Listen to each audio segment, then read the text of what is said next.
చంద్రబాబు పాలనలో పందెం రాయిళ్ల పండుగగా సంక్రాంతి మారిందని కాంగ్రెస్ నేత తులసిరెడ్డి విమర్శించారు.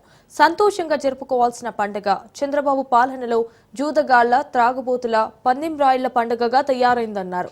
గతంలో కొన్ని జిల్లాలలో అక్కడక్కడ కోడిపందాల బరులు ఏర్పాటు చేసేవారు. కానీ ఈసారి అన్ని జిల్లాలలో బరులు ఏర్పాటు చేశారని తెలిపారు. అంతేకాక బరుల వద్ద మద్యం ఏరులై పారిందని, బార్లు, బెల్ట్ షాపులు వెలిశాయన్నారు.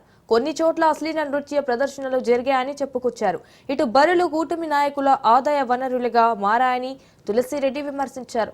ఇదేనా చంద్రబాబు ఆశించిన స్వర్ణాంధ్ర, ఇదేనా వికసిత ఆంధ్ర అంటూ ప్రశ్నలు సంధించారు.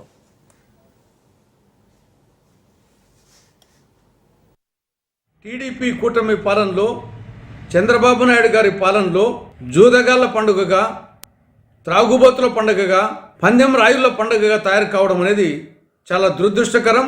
గతంలో కూడా సంక్రాంతి పండుగ సందర్భంగా కొన్ని జిల్లాల్లో అక్కడక్కడ ఈ కోడి పందాల కోసం బరులు వెలిసేవి. అక్కడ కూడా ఇటువంటి సంఘటనలు కొన్ని జరిగాయి. కానీ ఈసారి విచ్చలవిడి అయిపోయింది, బరి తెగింపు అయిపోయింది.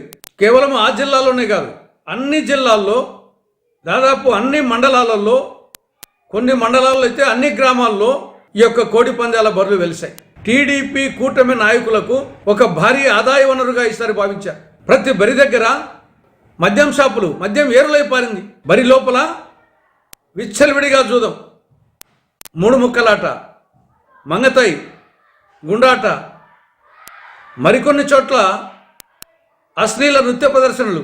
గతంలో గుడివాడ క్యాసినో గురించి విన్నాం. కానీ ఇప్పుడు అలాంటి క్యాసినోలు నిన్న పండుగ సందర్భంగా అనేక జిల్లాల్లో వచ్చాయి. చంద్రబాబు నాయుడు గారు ఆశిస్తున్నటువంటి స్వర్ణాంధ్రప్రదేశ్ ఇదేనా? వికసిత ఆంధ్రప్రదేశ్ ఇదేనా? ఆరోగ్య, ఆనంద, సంపద ఆంధ్రప్రదేశ్? ఇప్పటికే రాష్ట్రంలో శాంతి పద్ధతులు అదుపు తప్పాయి.